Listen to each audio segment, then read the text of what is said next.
करने के लिए प्रेरित करेगा। भारत की सनातन संस्कृति और राष्ट्रभक्ति के विचारों को आत्मसात करते हुए अखिल भारतीय शिक्षा संस्थान विद्या भारती ने शिक्षा के क्षेत्र में बहुत अद्वितीय योगदान दिया है। वो इस बात का स्पष्ट प्रमाण है कि यदि कोई भी कार्य अच्छी सोच के साथ, स्पष्ट सोच के साथ, कड़ी मेहनत के साथ निरंतर किया जाए तो उस कार्य को सफल होने से रोका नहीं जा सकता है। हमारे मातृ संगठन राष्ट्रीय स्वयंसेवक संघ की स्थापना के शताब्दी वर्ष में आयोजित किए जा रहे इस विशिष्ट कार्यक्रम में उपस्थित होना मेरे लिए भी बहुत गर्व की बात है। जैसा कि हम में से बहुत से लोग जानते हैं, देश की स्वतंत्रता के पश्चात ये अनुभव किया गया कि भारत की शिक्षा व्यवस्था को अपनी जड़ों और संस्कृति से जोड़ने की आवश्यकता है। इन्हीं विचारों को मूर्त रूप देते हुए 1952 में राष्ट्रीय स्वयंसेवक संघ की प्रेरणा से गोरखपुर में संस्कारित, चरित्रवान और कर्तव्यनिष्ठ नागरिक गढ़ने के दिव्य संकल्प के साथ पहला सरस्वती शिशु मंदिर प्रारंभ हुआ। समय के साथ यह अलग पूरे देश में फैली और वर्ष 1978 में विद्या भारती अखिल भारतीय शिक्षा संस्थान का गठन हुआ।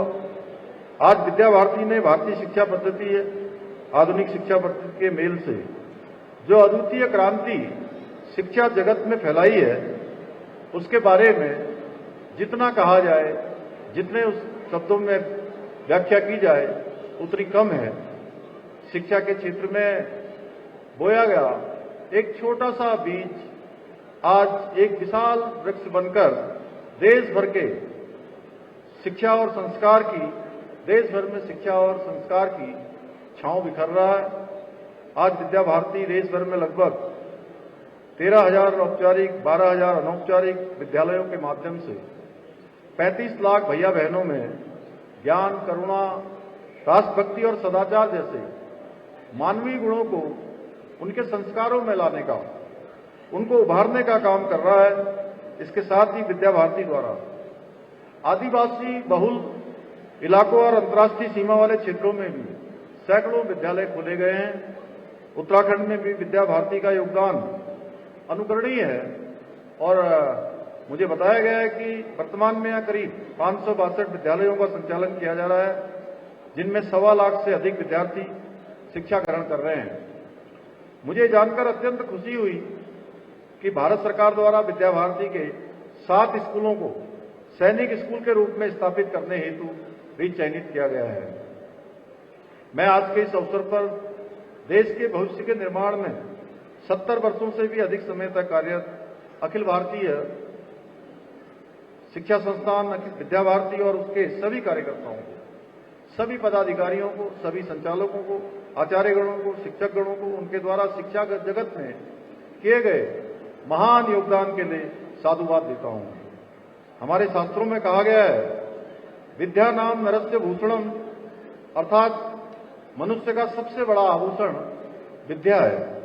इसलिए शिक्षा के महत्व को ध्यान में रखकर उत्तराखंड के अंदर हमारी सरकार ने सबसे पहले नई शिक्षा नीति को उत्तराखंड में लागू करने का काम किया है। साथ ही हम प्रदेश की शिक्षा व्यवस्था को और अधिक आधुनिक बनाना, और अधिक व्यवहारिक बनाना और उसको व्यवस्थित बनाने के लिए हम कई स्तरों पर नीतिगत निर्णय ले रहे हैं। राज्य के सरकारी स्कूलों में कक्षा 1 से लेकर 12 तक के विद्यार्थियों को निःशुल्क पाठ्य पुस्तकें और कक्षा 1 से लेकर कक्षा 8 तक के बच्चों को पाठ्य पुस्तकों के साथ जूता और बैग भी उपलब्ध कराया जा रहा है। मुख्यमंत्री मेधावी छात्र प्रोत्साहन योजना के तहत मेधावी छात्रों को प्रति माह छात्रवृत्ति भी दी जा रही है। इसके साथ ही प्रदेश के प्रत्येक विकासखंड के हाई स्कूल और इंटर में टॉप करने वाले छात्रों को भारत भ्रमण पर भी लेके जाया जा रहा है। अनेक जगह पर उनको नए नए ज्ञान और अनुभव इससे प्राप्त हो रहे हैं। वहीं अगर उच्च शिक्षा की बात करें तो आज प्रदेश के राजकीय महाविद्यालयों एवं विश्वविद्यालयों में आधारभूत संरचनाओं का निरंतर विकास किया जा रहा है। राज्य में 20 मॉडल कॉलेजों की स्थापना की जा रही है एवं महिला छात्रावास एवं आईटी लैब सहित परीक्षा भवनों आदि का निर्माण भी किया जा रहा है। इसके साथ ही हाल ही में ब्रिटेन के साथ सेवनिंग उत्तराखंड छात्रवृत्ति हेतु समझौता किया गया है, जिसके तहत 5 श्रेष्ठ विद्यार्थियों को मास्टर डिग्री के लिए ब्रिटेन भेजा जाएगा। हमने इन्फोसिस स्प्रिंग बोर्ड के साथ भी राज्य के उच्च शिक्षण संस्थाओं में कंप्यूटर आधारित विभिन्न पाठ्यक्रम संचालित करने हेतु समझौता किया है। इतना ही नहीं, राज्य के युवाओं को और बेहतर अवसर प्रदान करने के उद्देश्य से हम देश के 100 श्रेष्ठ रैंकिंग वाली संस्थाओं में प्रवेश लेने वाले युवाओं को 50,000 रुपये की प्रोत्साहन राशि भी प्रदान कर रहे हैं। इसके अतिरिक्त उत्तराखंड देश का ऐसा पहला राज्य बन गया है जहां बुनियादी शिक्षा के लिए राज्य पाठ्य चर्चा कार्यक्रम रूपरेखा तैयार की गई है। यही नहीं, विद्यालय में विद्यार्थियों की रचनात्मकता को और बढ़ावा देने हेतु बस्ता रहित दिवस को भी पाठ्य चर्चा में शामिल किया गया है। आप सबने देखा होगा, अभी कुछ ही दिनों पहले अगर घर में छोटे बच्चे होंगे तो बस्ता रहित दिवस मेरे ख्याल से कल ही था, देहरादून में तो कल था, एक दिन पहले। चूंकि मुझे इसलिए पता है कि मैं अपने छोटे वाले बेटे से कह रहा था कि तुम सो जाओ अभी जल्दी, 11 बजे तक वो सोया नहीं था। तो बोला कि नहीं, मैंने कहा कल छुट्टी है क्या, इतनी देर तक जगे हो? तो उसने कहा कि नहीं, कल हमारा बस्ता रहित दिवस है। तब मुझे जानकारी हुई कि बस्ता रहित दिवस एक दिन उनके व्यक्तित्व विकास के लिए बहुत जरूरी है। इसको हमने पाठ्यक्रम में शामिल किया है। इसके अलावा हमारी विरासत पुस्तक के माध्यम से कक्षा 6 से लेकर 8 तक के छात्रों को भारत की संस्कृति, लोक परंपरा और देश और प्रदेश की महान विभूतियों के जीवन परिचय से भी परिचित कराने का कार्य भी किया जा रहा है। हमने इस पुस्तक में उत्तराखंड राज्य आंदोलन के जननायकों की शौर्य गाथाओं को भी सम्मिलित किया है, जिससे हमारी आने वाली पीढ़ियां उनके योगदान को, उनके आंदोलन को, उनके बलिदान को समझ सके और राज्य के प्रति उनके अंदर उत्तरदायित्व की एक भावना विकसित हो सके। साथ ही हमने बच्चों में कौशल, उद्यमिता, भारतीय ज्ञान परंपरा को विकसित करने के लिए कौशलम कार्यक्रम भी प्रारंभ किया है।